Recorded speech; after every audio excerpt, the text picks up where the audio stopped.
voir, quand la Bible dit il y a d'abondantes joies dans la présence de Dieu, vous voyez que c'est ce que nous sommes en train d'expérimenter. Jésus est merveilleux. Que Dieu te bénisse. Amen. Nous allons poursuivre sur notre troisième grand point, qui était quoi? Comment le vrai adorateur vient-il dans la présence de Dieu? Comment est-ce qu'il vient au culte? Nous allons voir quelques points et aborder le quatrième point qui est le suivant. Avec quoi Dieu vient au culte? Donc, une autre disposition que prend le vrai adorateur avant de venir au culte, il prépare le culte dans la prière. Le vrai adorateur, il sait que c'est un rendez-vous avec le Dieu suprême. Il sait que c'est une rencontre surnaturelle avec le Dieu suprême. Donc, avant de venir au culte le dimanche, il prépare cette rencontre-là dans la prière. On ne vient pas au culte comme ça. On ne vient pas au culte comme ça. Celui qui prépare le culte dans la prière, quand il vient, il est dans une autre prédisposition. Parce que pendant qu'il est en train de prier, l'Esprit de Dieu lui donne des messages. L'Esprit de Dieu lui donne le cœur qu'il faut pour venir à cette rencontre. Mais celui qui ne prépare pas, quand il vient, le temps il va se mettre dans les dispositions, il perd du temps. Donc avant de venir au culte, le vrai adorateur prend du temps à la maison, prie,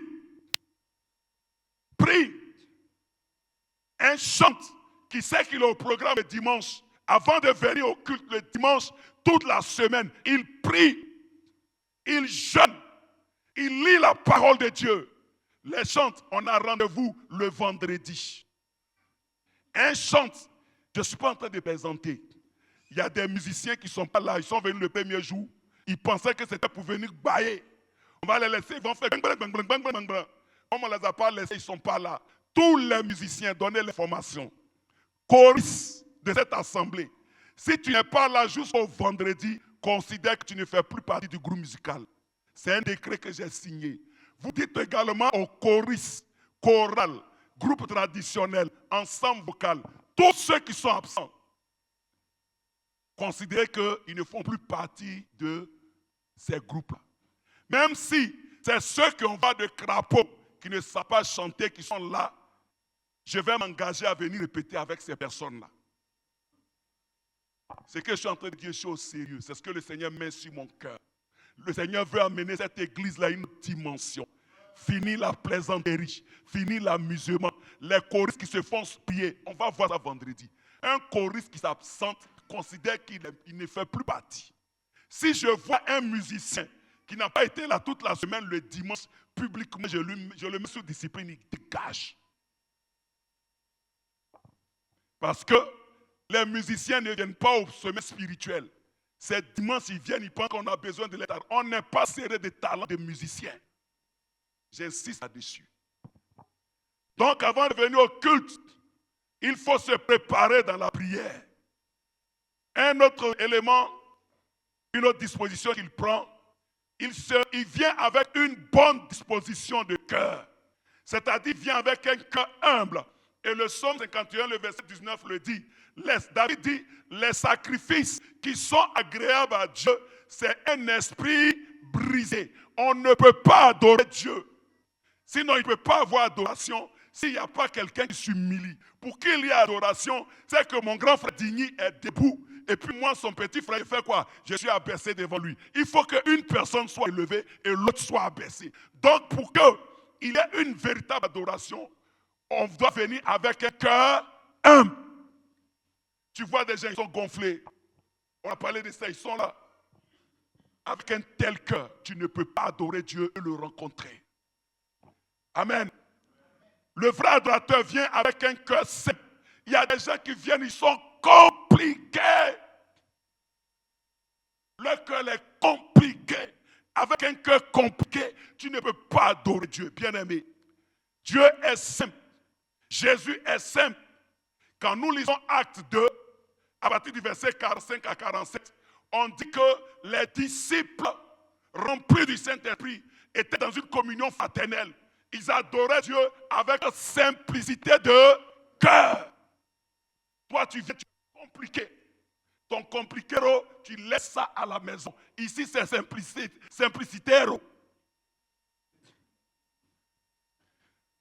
Le cœur bien disposé, c'est également un cœur rempli de joie.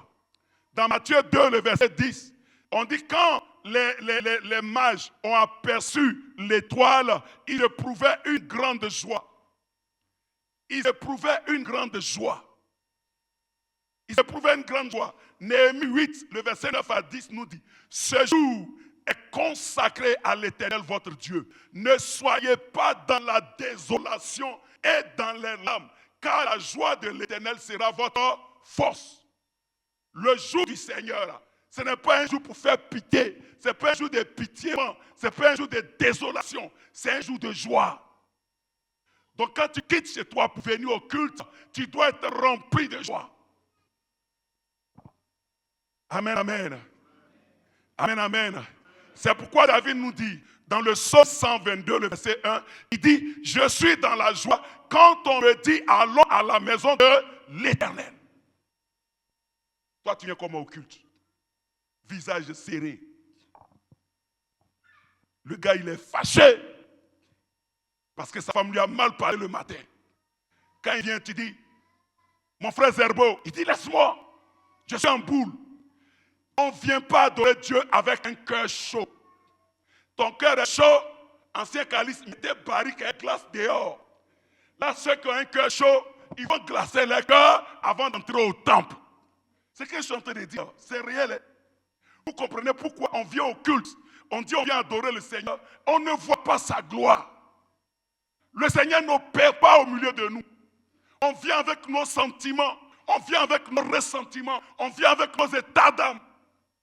On vient rencontrer le roi des rois. Ton cœur est chaud, lequel est là. Ton cœur est chaud, reste à la maison, dans ta chaudière, et puis laisse-nous si offrayons. Ne vous en faites pas, il est fini dimanche. J'ai revenu encore même. J'ai là le prochain thème. Je viens. Je ne demande même pas à vie de mon papa, il appelle, il dit, vieux, je viens. Voilà. De toute manière, il s'en va au Sénégal. On va gérer le royaume. Je l'aime bien, hein? Je l'aime bien. De toute manière, mes grands frères, mes tontons sont là. Il y a un, il a croisé ses bras, qu'on est en train de me regarder. Après, on m'a appelé, il m'a dit, Bilé. Tu dis quoi? Mais lui, moi, on s'aime, je l'aime tellement, ce grand frère-là. Le vrai adorateur vient au culte avec un cœur qui a confiance en Dieu. Hébreux 11:6 nous dit, sans la foi, il est impossible de lui être agréable. Car il faut que celui qui s'approche de Dieu croit qu'il existe. Tu viens, tu n'as même pas foi en Dieu. Il y a des gens qui viennent au culte, ils n'ont pas foi en Dieu. Ils ne croient même pas que Dieu existe. Pour eux, c'est une formalité. Quand tu quittes ta maison, tu viens, tu dis, je vais rencontrer le Dieu qui peut toutes choses. Le Dieu à qui rien n'est impossible. Le Dieu devant qui tout capitule. Le Dieu qui dit et tout existe, qui ordonne et tout vient à l'existence. L'Éternel des armées. Il est le Dieu créateur. Il est le Dieu qui change les situations. Il est celui-là qui a ressuscité Lazare, qui était en décomposition. Qu'est-ce que ce Dieu-là ne peut pas faire? Mais tu quittes la maison, tu arrives. Comme j'aime dire, maman Bagou, c'est ma maman dont il a taquine. Maman, il y a quoi? J'ai mal au pied. J'ai mal au pied. Mon fils, mon bras. Mon frère, mon frère, bien. Elle va venir chanter comme ça. Après, elle va me frapper. Ils sont pas calés, c'est pas grave. Et mon fils, c'est quoi? Elle va se réveiller. C'est ma maman. On va prier. Elle va marcher comme ça. Vous savez, je l'aime beaucoup parce que malgré son âge, elle aime Dieu. Depuis nous, on est petits, jusqu'à présent, j'avais mon ami, mon frère, Douosson Benjamin. Maman Bagou était sa choriste. Il va insulter, il va cafouiller Maman Bagou, il la chasse. Et puis elle est fâchée. Toi, Douosson, là, quand elle arrive à la maison, on finit répétition, ben comme appelle. Allez, allons chez maman. On arrive, la vie, on a fait un bien, nous donne placard, on mange. Alléluia. Le frère adorateur, il vient avec un cœur qui craint Dieu. Le psaume 5:8, David nous dit, je me prosternerai dans ton saint temple avec crainte. Et dans le psaume 29, le verset 2, il nous dit, adorez-le avec respect. Amen, amen. Donc, une autre disposition. On vient au culte avec une bonne disposition du cœur. Une autre disposition qu'il prend, le vrai adorateur. Le vrai adorateur, il fait tout pour ne pas être en retard au culte. Le vrai adorateur, il n'est pas ami du retard. S'il arrivait qu'il vienne en retard, c'est que c'est indépendamment de sa volonté. Pourquoi il n'est pas ami du retard? Parce que c'est quelqu'un qui a toujours envie d'être dans la présence de Dieu. C'est quelqu'un qui a soif d'être dans la présence de Dieu. Donc pour lui, là, il est pressé comme David. Vous avez vu l'attitude des mages. Quand l'ange leur a parlé, la Bible nous dit quoi? Dans Luc 2, le verset 20, les bergers y allaient en hâte. Ils étaient pressés de se retrouver dans la présence de Dieu. Ça, c'est l'attitude du vrai adorateur. Il n'aime pas un retard. Il n'aime pas le retard. Il est ennemi du retard. Le vrai adorateur n'est pas ami du retard parce qu'il sait que venir volontairement en retard au culte est un manque de respect envers le Dieu suprême. Et cela attire sa colère. Qui a donné l'heure de départ du culte? Le culte commence ici à quelle heure? 8 heures. C'est Dieu qui vous a dit 8 heures. C'est vous-même, non? Donc quand vous avez dit 8 heures, là, lui, il a validé. Le Dieu qu'on adore, là, il est le Dieu de l'assiduité et de la ponctualité. Il n'est jamais en retard. Donc quand nous on dit 8 heures, là, il est déjà là avant 8 heures. Et puis, le frère Yao, il y a beaucoup de Yao, donc le frère Yao, il vient au culte à 9 heures. Tu respectes Dieu ou bien tu ne respectes pas Dieu. Faut dire au diacre ou ancien, à mon grand frère Digny, qu'il a rendez-vous avec le président de la République. Oh, ma soeur Emienne est foutue. Il ne va pas dormir, elle ne va pas dormir. Rendez-vous qui est à 9 h, à 1 h du matin, il est déjà sapé. Chou, c'est comme ma veste. Et puis il va faire défiler. Oh, je le connais. Chou, c'est comme est-ce qu'il marche bien? Est-ce que la chaussure brille? Est-ce qu'il est déjà sapé à 1 h du matin? 4 h, il quitte la maison. Pour même pas qu'il y ait un embouteillage. À 5h30, il est à la présidence. Les vigiles disent, la garde républicaine dit, monsieur, c'est à 9 h, attendez. Vrai ou faux? Mais avec Dieu, on s'en fout de Dieu.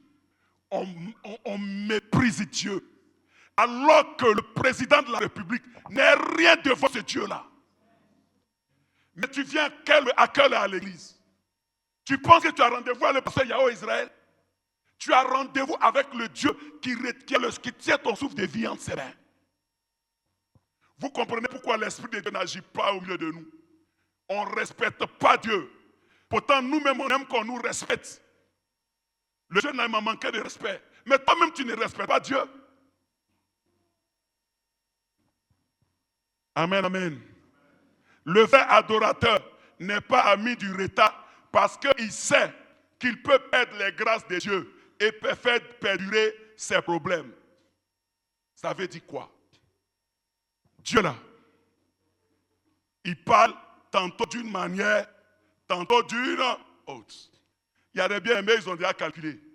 Bon, le temps des prophéties, c'est quand le dirigeant va venir, le Grumska va faire 5 chants de louange, et puis après le dirigeant va venir, on va faire tant d'adoration, et puis il va dire, on garde le silence pour écouter la voix de Dieu. C'est là qu'il y a les prophéties. Donc quand il est à la maison, le frère Bilal laisse calcul, on va se retrouver peut-être à 9 h. Donc lui quitte la maison à 8h45, et puis 9 h il est là, et puis maintenant il entend la prophétie.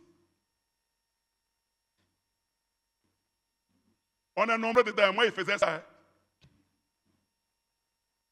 Ton problème là, Dieu peut te donner la réponse quand le dirigeant va venir à la chair. Dès qu'il ouvre la bouche et puis déclare une parole, c'est la réponse de ton problème.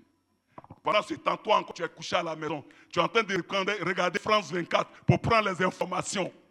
prendre petit déjeuner. Il y a des gens comme ça. C'est-à-dire, c'est à 8 heures. Chou, fais-moi mon petit déjeuner. Mais tu n'as pas mis assez de fromage, tu n'as pas mis assez de beurre. Tu n'as pas mis... Il y a 8 heures, le culte a commencé. Et puis regarde un peu. Bon, ok, c'est pas... Bon, actuellement, c'est le dirigeant qui est en train de diriger. Bon, le groupe musical, c'est le groupe musical. Oh, moi, ça, c'est pas mon groupe. C'était l'ensemble vocal, il allait venir un peu tôt. Mais ceux-là, ils n'ont qu'à chanter comme ils veulent.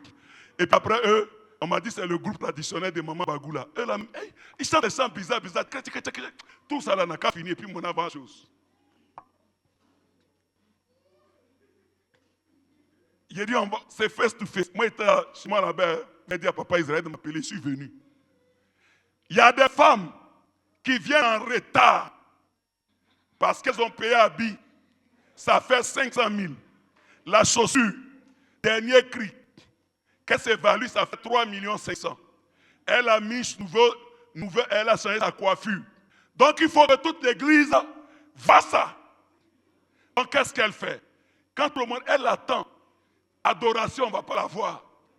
Quand on finit, et puis les yeux, tout le monde regarde là. C'est maintenant, elle rentre, coco, et puis elle fait exprès.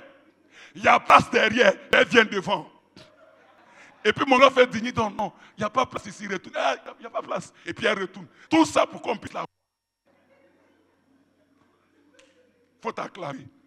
Parce que tu te reconnais. Alléluia. Il dit, le Saint-Esprit dit, c'est un tête-à-tête avec cette assemblée. Les comportements vont changer. Tu vois que toi-même, tu réalises que tu n'étais pas un vrai adorateur. Tu comprends pourquoi l'Esprit de Dieu n'agissait pas dans ta vie. Tu comprends pourquoi Dieu ne t'utilisait pas. Le Saint-Esprit est à notre disposition. Mais parce qu'on méprise Dieu, parce qu'on ne considère pas Dieu, l'Esprit de Dieu ne peut pas nous utiliser. Amen, amen. Chers bien-aimés, il faut que les choses changent. Prenons notre disposition pour être à l'heure.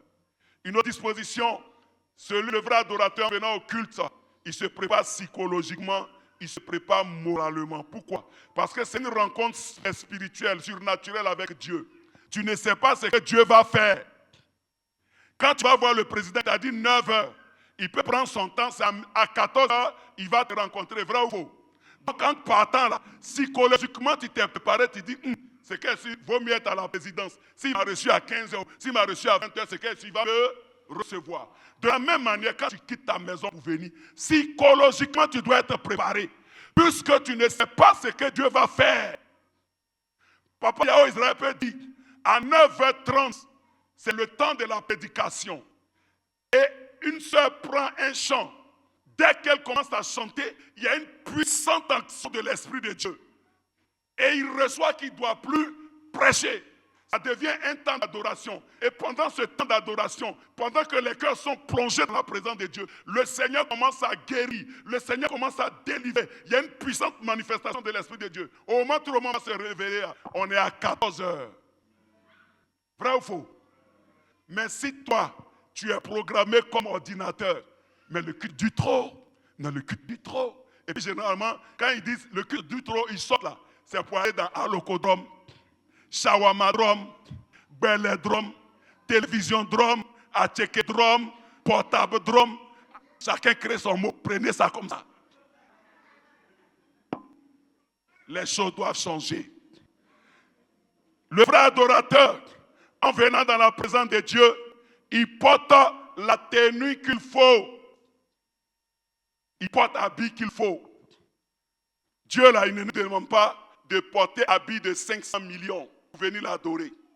Mais Dieu nous demande de porter des tenues décentes. Des tenues qui n'amènent pas les hommes à blasphémer son nom. Des tenues qui ne sont pas une occasion de chute pour les autres. Des tenues qui ne dérangent pas l'adoration des autres. Tu es chante, habit que tu as porté là. Quand tu te mets là, l'ancien calice est obligé d'adorer forcément le Seigneur, il est obligé d'incliner sa tête. Même sans de louange, sa tête est inclinée. Même sans chose où tout le monde danse, il danse comme ça. On dit lui, c'est la tête, regarde. À cause de ta tenue. Ça, ce n'est pas une tenue qui honore le Seigneur. Quand tu t'habilles, tu ne dois pas déranger l'adoration des autres. Quand tu t'habilles, on doit voir la gloire de Dieu. On doit savoir que tu es enfant de Dieu. Je ne dis pas qu'il ne faut pas porter pantalon, je ne rentre pas dans ce débat. Mais ce que tu as porté là, Ça doit refléter la gloire de Dieu. Quand on te voit, on sait que tu n'es pas des ténèbres, mais tu es un enfant de la lumière. Je me fais comprendre.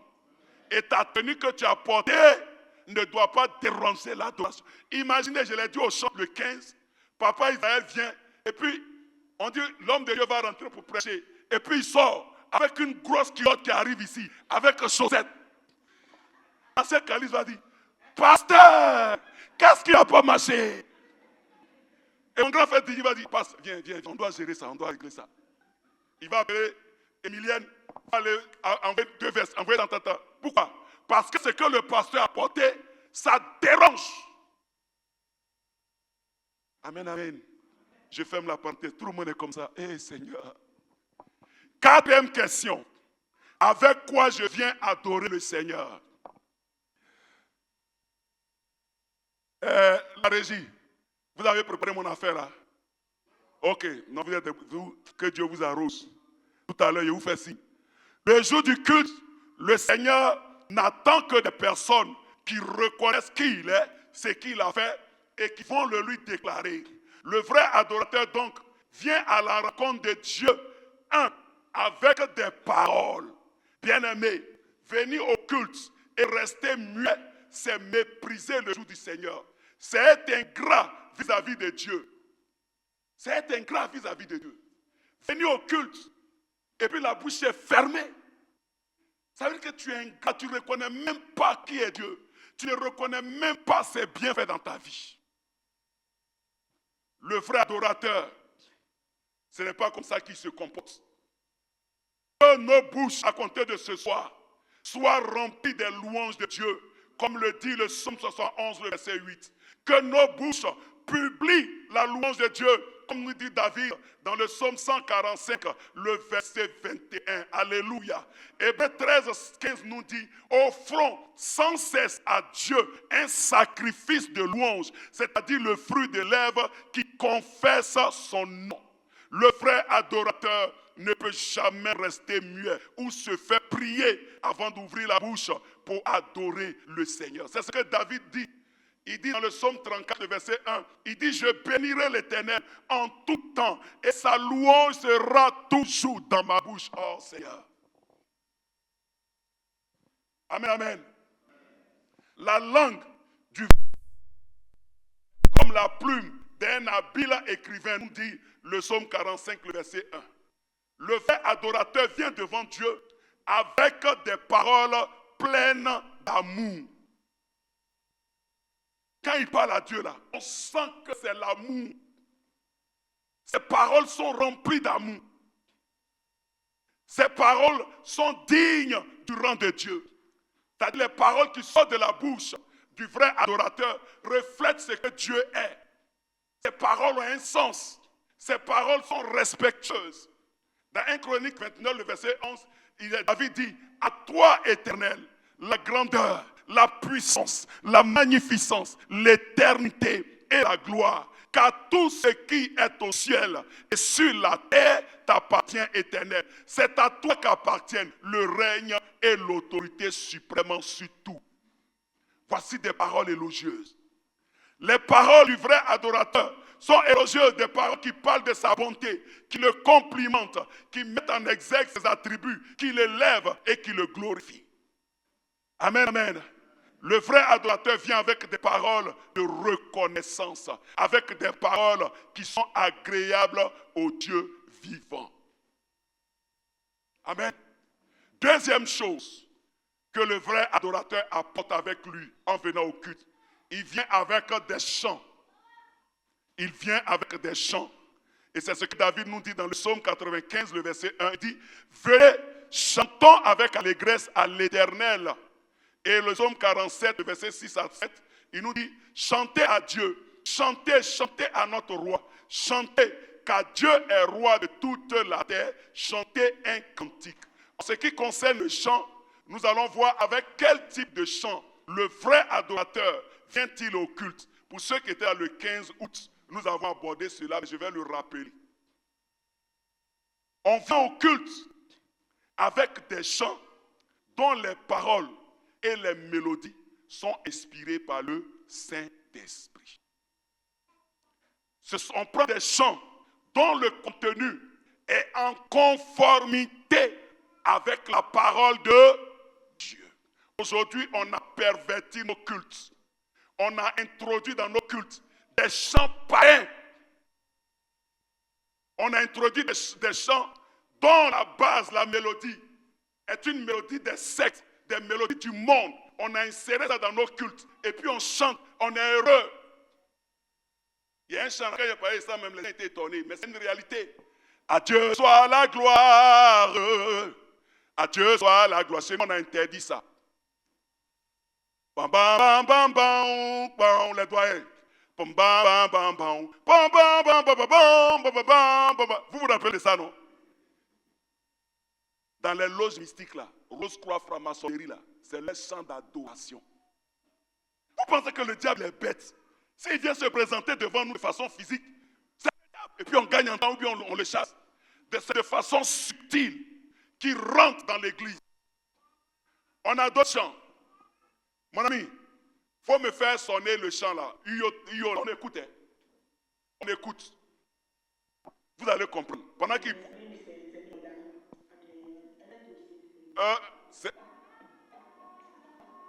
Non, c'est pas ça. Vous n'avez pas pris le bon chant. Mais quand on prend le chant d'Éden, ayo lago, c'est un chant païen. C'est ce que vous voulez qu'on écoute. Quand vous écoutez ça, j'ai dit, le jour-là, j'ai été stupéfait. Mettez pour elle là. Vous comprenez, ce chant-là, la mélodie, c'est-à-dire, c'est un chant païen. Elles ont pris et puis elles ont enlevé les paroles et puis elles ont posé les paroles là-dessus. Quand j'ai entendu ça, j'ai appelé le pasteur Emmanuel Apata, qui est mon ami. J'ai dit, mon ami, ton groupe que tu encadres, il y a quel souci? Il dit, mon frère, je l'ai reparlé. Le manager dit, lui, c'est qu'il est sûr, il cherche son blé, ou bien ils sont en train d'avancer. J'appelle le chef d'orchestre, que je connais bien. J'ai dit, petit, c'est qu'elle a fait ça. Il dit, grand, ça c'est rien. Quand on leur a dit même de faire un chant de mariage et d'enlever Jésus dedans, ça a sorti l'année prochaine. Effectivement, l'année qui a suivi le chant chanté. Vous chantez ça, non? Je suis quoi? C'est pas moi qui dis, vous-même vous savez ça. Vous comprenez ce que je suis en train de dire? Aujourd'hui, ces chants-là sont rentrés dans nos églises. Je suis allé à une veillée funèbre à Koumansi. Et j'étais là. La chorale, l'Assemblée de Dieu d'une église de Koumansi. Ils ont chanté. Je dis, waouh, la chorale chante bien. Et puis un coup, je vois le pianiste, comme ils aiment bien le faire là. Tout le monde, et puis il est là. Il fait, et puis il entend les choristes. Louez Jésus, vous êtes menteur. Dites en même temps, roulez Moutou, c'est Mewé.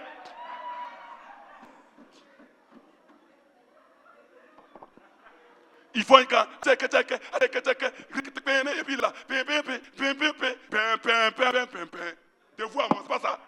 Et puis, si ça était là, on va dire, bon, c'est la musique. Mais quand le pianiste fait, tu entends le cœur qui dit, louez Jésus. C'est pas rouler Moutou.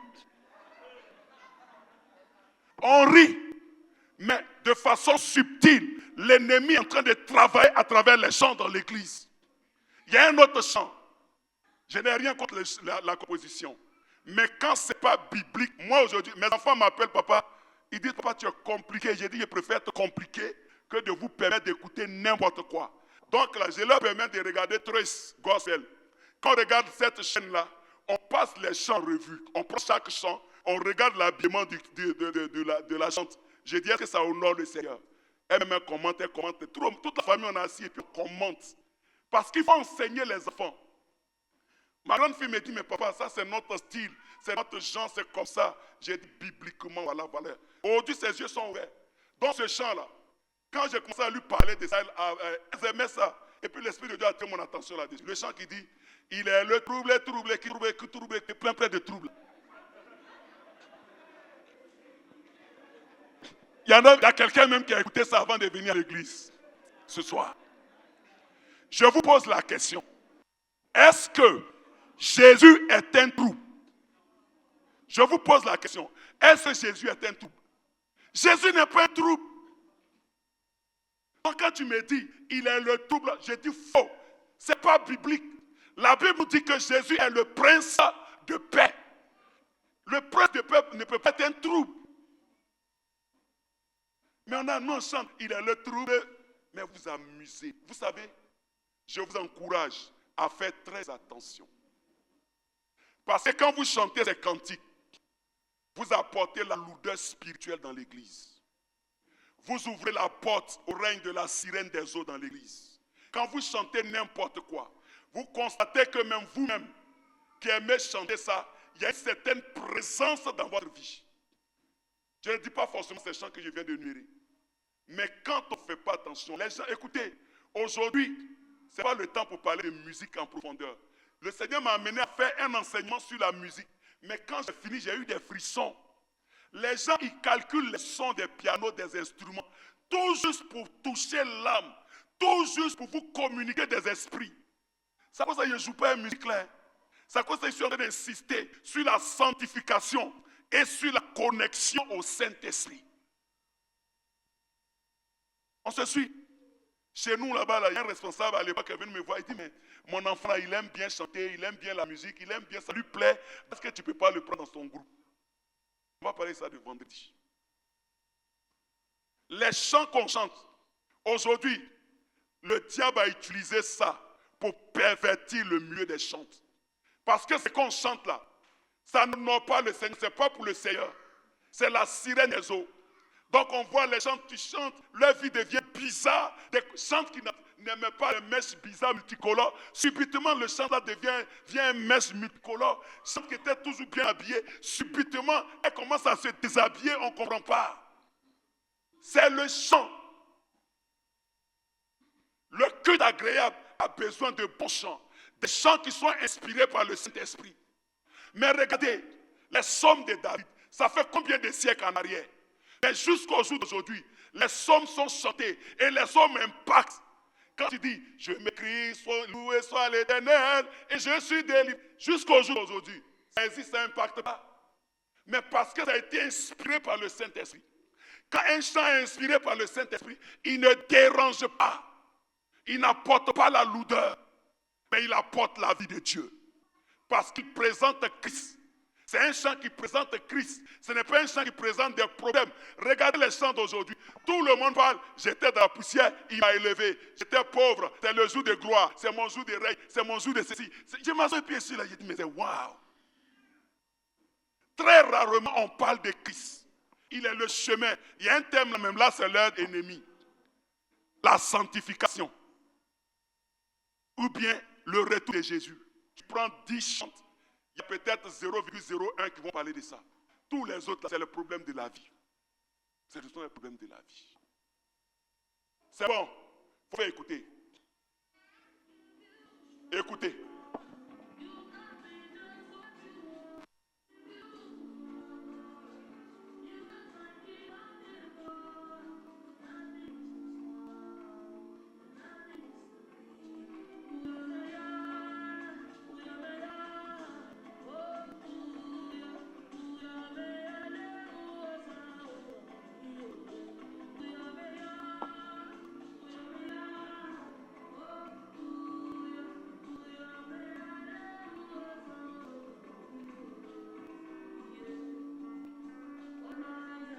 Vous avez entendu un peu, non? Mère pour Eden. Mère pour Eden. Celle-là, c'est une grande prêtresse au Nigeria. C'est-à-dire une adoratrice de Satan. C'est elle qui écrit le chant des grands artistes en Angola. Écoutez pour vous maintenant. C'est pas la même chose.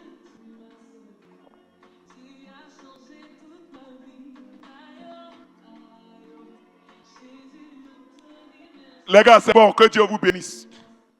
Je n'ai rien contre les personnes. Mais quand nous sommes à un moment où l'ennemi œuvre de façon subtile, et c'est notre devoir d'attirer l'attention du peuple de Dieu sur ces réalités. Parce qu'on veut rencontrer le Seigneur. Parce qu'on veut aller au ciel. Il faut que nos yeux soient ouverts. Je répète, je n'ai rien contre ces chants. Mais quand ce qu'ils chantent ne vient pas de Dieu, n'est pas biblique, il faut le dire. Amen, amen. Un autre point, après ça on va arrêter. Avec quoi je viens au culte? Je viens au culte avec des pas de danse, des acclamations, des cris de joie. C'est ce que nous dit le psaume 100, le verset 1 à 2. David dit, poussez vers l'Éternel des cris de joie. Vous tous, habitants de la terre, servez l'Éternel avec joie. Venez avec allégresse en sa présence. Et dans le psaume 149, 9, il nous dit qu'il loue son nom avec des danses, qu'il le célèbre avec le tambourin et la harpe, car l'Éternel prend plaisir à son peuple.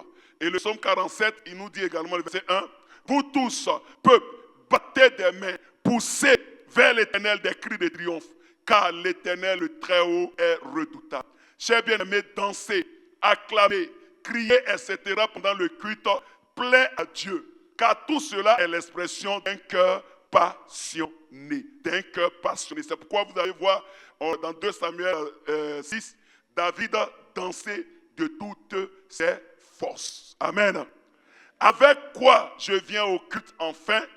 Avec des offrandes. Je ne suis pas venu parler de l'argent, mais j'ai dit avec quoi je viens au culte. Avec des offrandes. Pendant le culte, et là suivez-moi bien, le vrai adorateur apporte une offrande à Dieu par obéissance à l'ordre donné par le Seigneur. Ça va changer ta compréhension des offrandes. Quand tu viens au culte et puis tu fais offrande là, ce n'est pas parce que Pasteur Yao est serré de l'argent. Franchement, ce thème-là, j'ai pris Dieu pour que Dieu permette qu'on enseigne ceci. Un autre thème. Mais quand je viens puis je fais mon offrande en tant que véritable adorateur, c'est par obéissance à la voix de Dieu. Dieu nous dit dans Deutéronome 16, 16, on ne paraîtra pas devant l'Éternel les mains vides. Ça veut dire que tu ne dois pas venir adorer Dieu les mains vides. Tu ne peux pas venir adorer Dieu sans lui apporter d'offrande. C'est pourquoi dans deux textes de base, dans 2 Chroniques 5, Salomon et son peuple sont venus avec des offrandes, avec des animaux. Et quand nous lisons également Luc 2, les mages sont venus avec des offrandes. Est-ce que quand l'ange leur a parlé de Jésus là, est-ce que l'ange a dit aux mages, prenez des offrandes pour les donner à Jésus? Non, mais parce qu'ils savent ces réalités-là, qu'on ne doit pas parler devant l'Éternel les mains vides. Donc automatiquement, eux-mêmes ils ont préparé, ils ont prévu des offrandes pour aller adorer le Seigneur. Donc le vrai adorateur, il vient avec son offrande par obéissance à l'ordre du Seigneur. Amen.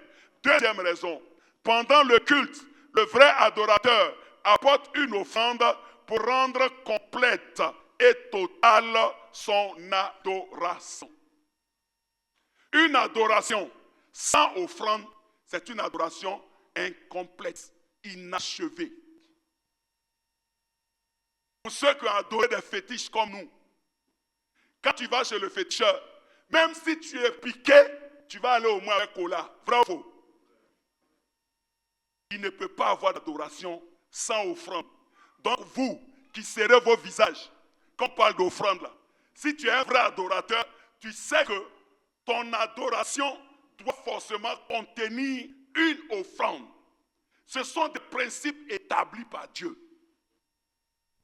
Une adoration sans offrande, c'est une adoration inachevée. Parce que dans le principe de l'adoration, il y a 3 niveaux d'adoration. Au niveau de l'adoration. Quand on parle d'adoration, sinon il y a 3 offrandes. Il y a l'offrande du cœur de sa personne, où j'accepte le Seigneur, où j'ai foi dans le Seigneur, où je crois au Seigneur. On se comprend? Il y a deuxième offrande dans l'adoration, l'offrande fruit de nos lèvres, où j'adresse des paroles à Dieu, où je dis des paroles douces, des bonnes paroles à Dieu. Et il y a le troisième niveau qui est l'offrande fruit de nos mains. Donc, pour qu'il y ait adoration là, il faut qu'il y ait ces 3 types d'offrandes. Si une seule offrande manque, il n'y a pas d'adoration. C'est ce que Dieu vous dit. Amen, amen. Amen, amen. Voilà, c'est pas grave. Je finis dimanche et puis je m'en vais. Ah, amen, amen. Que Dieu vous bénisse. Pendant le culte, 3, le vrai adorateur apporte son offrande comme une réponse au bienfait de Dieu dans sa vie.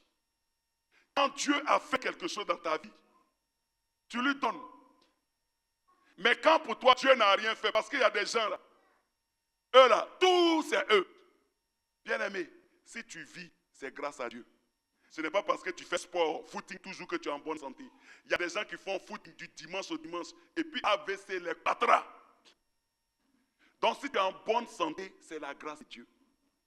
Si tu vis, c'est la grâce de Dieu. Si tu es brillant à l'école, c'est la grâce de Dieu. Parce que l'intelligence vient de Dieu. C'est ce que Job 32, le verset 8 nous dit. Si tu occupes un haut poste de responsabilité, c'est la grâce de Dieu. Ce n'est pas parce que tu es le plus intelligent de la vie. Il y a des gens qui ont le plus grand diplôme que toi, mais qui chôment. Et toi, tu es élevé. Il y en a qui sont là. Non, si je suis là, c'est mon oncle, c'est mon parent, c'est mon... Mais nous tous, on a parents, on a oncles qui sont bien placés. Il y a combien leur oncle s'est souvenu d'eux? Vous comprenez? Si ton oncle s'est souvenu de toi, c'est Dieu qui a touché son cœur. Il faut le reconnaître. Amen, amen. Pendant le culte, le vrai adorateur apporte son offrande par amour à Dieu. Pendant le culte, le vrai adorateur apporte son offrande, j'insiste là-dessus, par amour à Dieu. C'est ce que les mages ont fait. C'est ce que David a fait. C'est ce que Noé a fait. Comment le vrai adorateur apporte-t-il son offrande? Il apporte son offrande de façon volontaire et non pas contrainte. Amen. Je vais arrêter là. Il apporte son offrande de façon volontaire, non pas contrainte. Personne n'a obligé les mages à faire une offrande. C'est de façon volontaire. De façon volontaire qu'ils ont apporté l'offrande. Donc nous allons nous arrêter sur ce point et nous allons adorer le Seigneur. Demain, nous allons continuer. Amen, amen. Vous êtes en train de comprendre l'étude. Le premier point, c'était qu'est-ce que c'est que le culte? Le deuxième point, c'est quoi?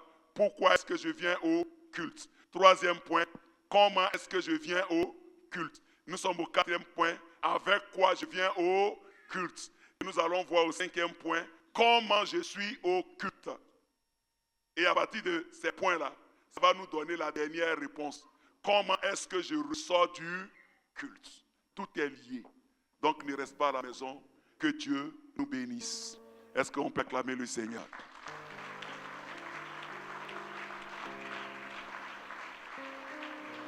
On va se tenir levé avec votre permission. Comme musical, venez. Si quelqu'un peut me chanter le chant qui dit Dieu qui garde l'alliance, il n'y a point d'autre que toi. Alpha, Oméga,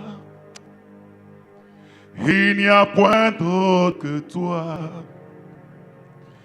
Dieu qui garde l'alliance, il n'y a point d'autre que toi.